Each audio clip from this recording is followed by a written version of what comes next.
Hello friends, welcome back. If you don't know me, my name is Monica and I make content about working 9 to 5, owning a small business, lifestyle, productivity, and all these fun things. Today we are starting a brand new series called Revealing My Small Business Secrets. The first episode in this series is this one, and we are talking all about how to start a sustainable business. I have 10 steps that you can follow to create your business with a sustainable twist. For some background, I started my business in 2019. I make handmade goods, all with some sort of sustainability involved in the process. Original apparel, soy candles, stickers, mirror decals, tote bags, a whole bunch of things. I've been doing that for the past 4 years, along with a corporate job, so this is a side hustle that I continue to grow. I originally thought it was really important to add sustainability into my brand just because I feel like there are enough businesses who do harm to the environment. I kind of want to be on the opposite side of that spectrum and do a little bit more good than harm. I went through the stressful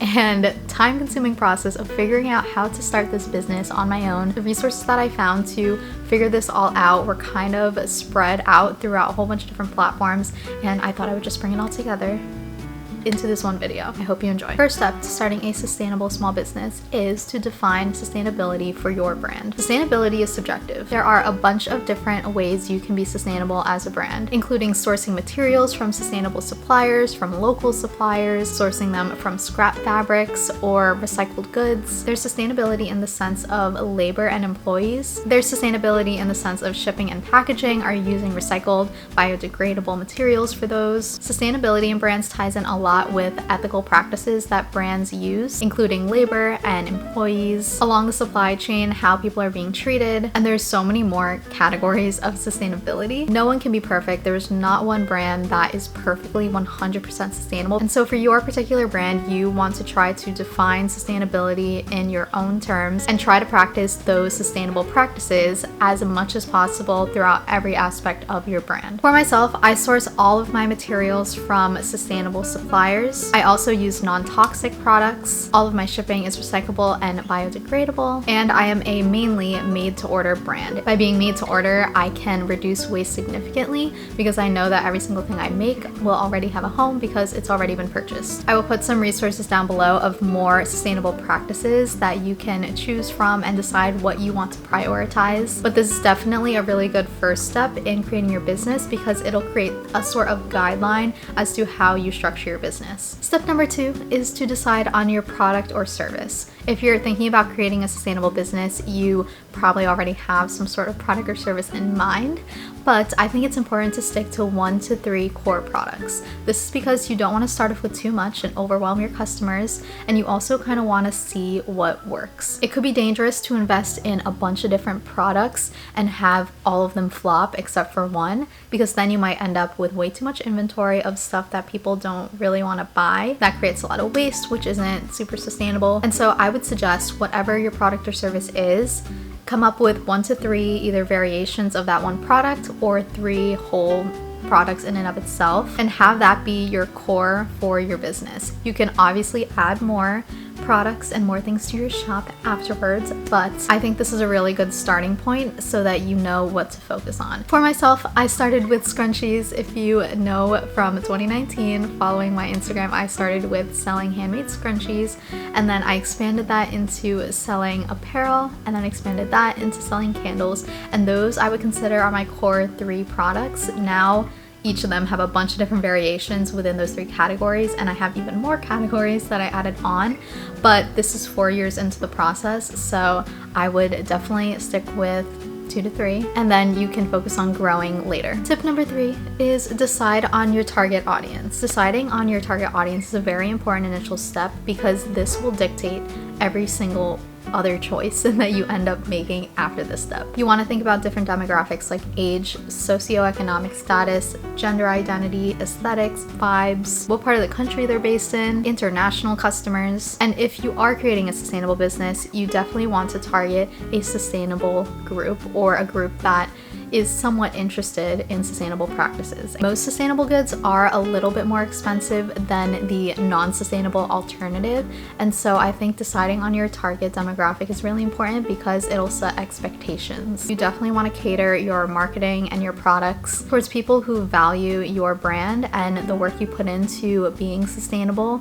It's going to be really hard to convince people who don't believe in that stuff to buy from your brand if there is a cheaper alternative with faster shipping, bigger quantities, better return policies, and other benefits that your non-sustainable competitors have. So it's important to not only set your expectations for your audience, but to also cater and target to certain groups of people who you think will definitely understand your mission. Deciding on your target audience will also help you make decisions later on with packaging, with where to put any of your ad money, even little things like deciding on what to post on Instagram, what colors your products will be, and things like that. All right, so now that you have your definition of sustainability, you have your 1 to 3 products, and you know your target audience, it is time to do step 4, which is to formalize your brand and business. Formalizing your business is very important because this is how you are able to legally run your business. You will need a tax ID for a lot of different tasks, including buying wholesale items, signing up for events as vendors, and if you plan on making money with this business, you will need to pay taxes. All of these require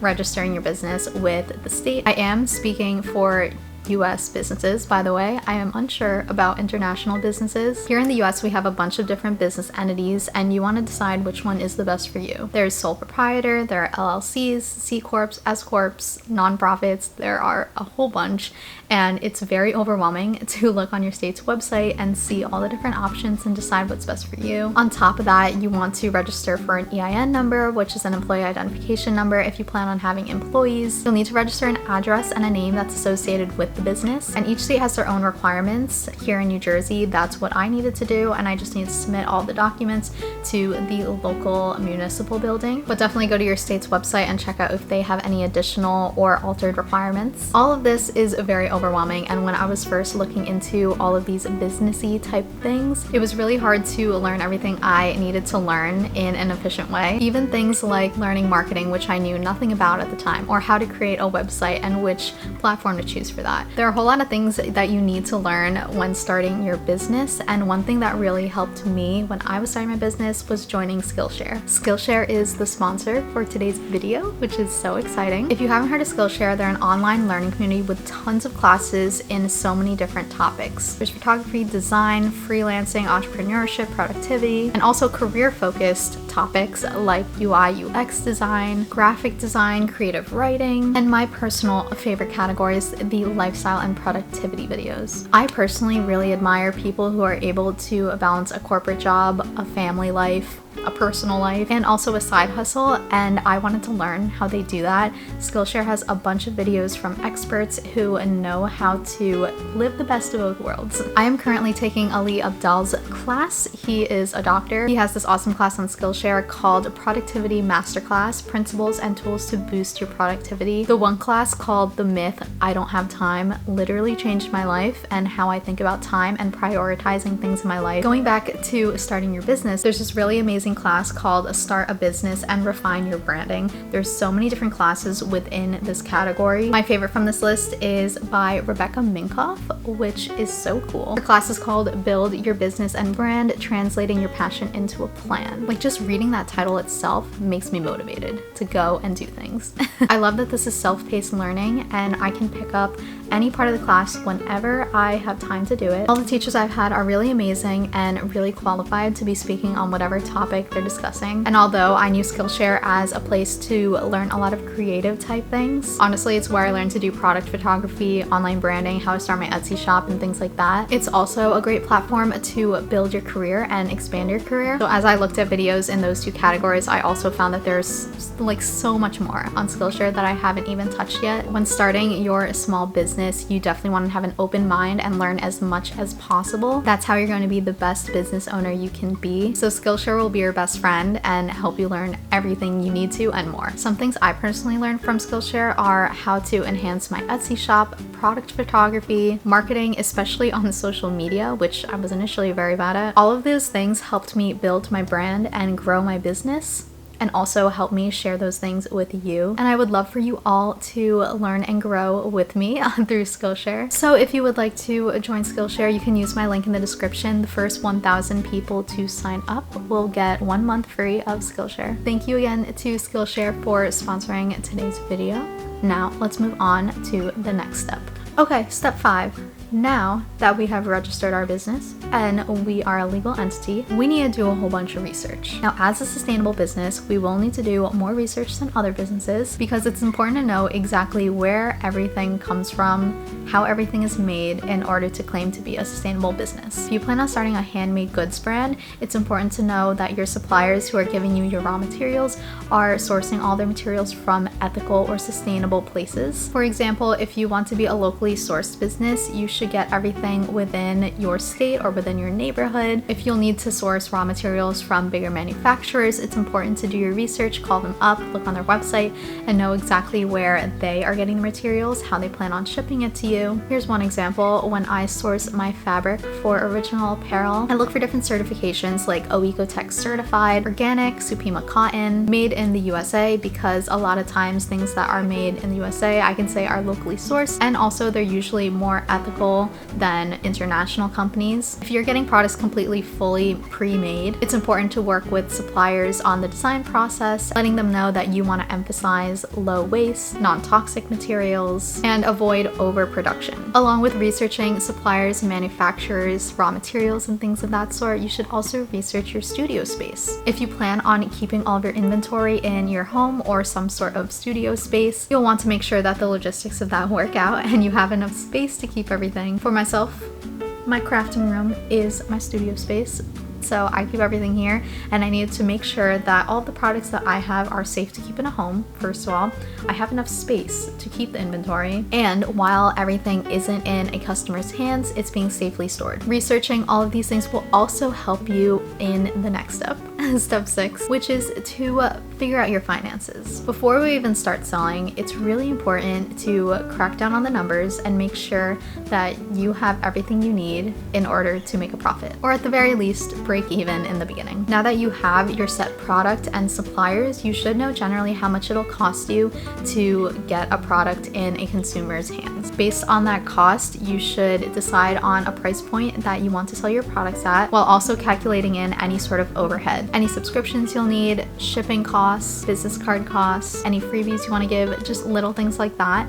Calculate that all into a single price, while also considering your demographic, which you chose in the beginning, and knowing what price point they would typically go for. This is also a really good time to research your competitors and just know what else is out there in the market. You also definitely want to keep a budget. I know some people use QuickBooks to do this. I personally use Excel along with Notion and Inventora to track my inventory, but keeping track of all of these different aspects will definitely help you in the long run because you'll know exactly what needs to be changed or altered in order to turn a profit. You'll know what kind of discounts you're able to give, and it'll just help you stay organized. Sustainable brands are an investment because they aren't the cheapest option. Each business needs a different amount of capital to get started, so working on these first 6 steps will definitely help your investment be worth it. Step number 7 may be controversial, but I'm gonna say it. It's define your aesthetic. I know not everyone finds this to be important, but I think it is. When people think of a brand or a business, there's a very specific vision that comes to mind. Think of Coca-Cola, literally any beer company. Think of Reformation versus H&M. There are a bunch of different things, vibes, aesthetics you associate with all of these different businesses, and I think it's important to stick to the same aesthetic or general aesthetic from the very beginning. You want customers to remember your brand. You want your branding and your marketing to match up with what your mission is and what your product is. And altogether, you want people to envision something when they think of your business. For myself, I tried to create an aesthetic that is very colorful, but also still minimal. The aesthetic is very handmade, but still professional. Lots of natural tones, typically very fun and playful, with a hint of sophistication. Your aesthetic is going to be specific to your business, but I think it's important to decide on at least a general aesthetic at this point, because we are going to get started with actually launching the business very soon. But first things first, Step 8, product photography. At this point, you should have gotten samples in from your suppliers, or you should have made your first few products if you're a handmade goods business. And you want to take some cute pictures of these products so that you can get them out to the world. Product photography is its own step because it's so important. A candle may look beautiful in person, but if it doesn't look that great in the picture that's on your website, people will not buy it. Invest in a good quality camera, rent one, borrow one from a friend if you're still unsure about this business, but it's really important to have high quality pictures with good, clean editing so that when you post these pictures on social media, they'll seem very professional, very business-like, not so much like a person is doing it and more like a brand is doing it. This will give you more of a reputation of being legitimate and not so much of just someone trying to start this little thing. Pictures are worth 1,000 words. You don't have to splurge too much though. I do all of my product photography here in my crafting room. I invested in some backdrops and I have this camera that I use, but a lot of times I use my iPhone to take pictures. You just gotta make sure the lighting is good and that the product comes out exactly how you envision other people to view it as. Step 9 is to create your website. So now that you have your product photography, you can now make your website. Stick to a minimal design so that customers don't get confused with what's going on. If you're having trouble deciding which website platform to use, there are 3 main ones. It's Shopify, Squarespace, and Wix. These are all e-commerce centric website platforms, and I personally use Shopify. The others are great as well. Do whatever works for you. Even if you do eventually decide to only sell in person, your own brick and mortar shop, vendor markets, it is still really important to have a website because people will go and search you up if they're interested after the market, or if they regretted not buying something in person, they want to buy it online. Honestly, every business should have an online presence because it just opens up the world of potential customers exponentially. And the last step is another controversial one, maybe. Step 10 is to create your marketing strategy and social media strategy. I know, social media is scary and it doesn't make sense a lot of the time. Definitely take a Skillshare class on social media marketing. Whether it be Instagram, TikTok, Facebook, anything. Social media nowadays is how people verify businesses. Not only verify that they're legit, but also verify that other people like them. So by having a following, having a good amount of pictures posted with people interacting with the pictures, posting a TikTok that's very relevant with a trending sound,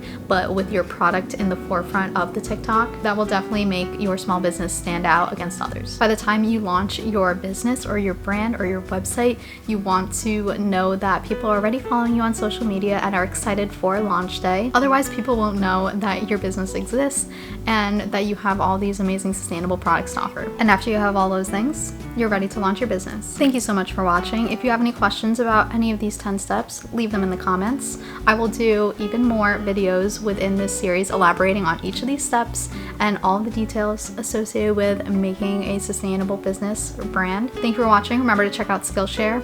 First 1,000 people to click the link and sign up will get 1 month free. I'll see you in the next one. Bye.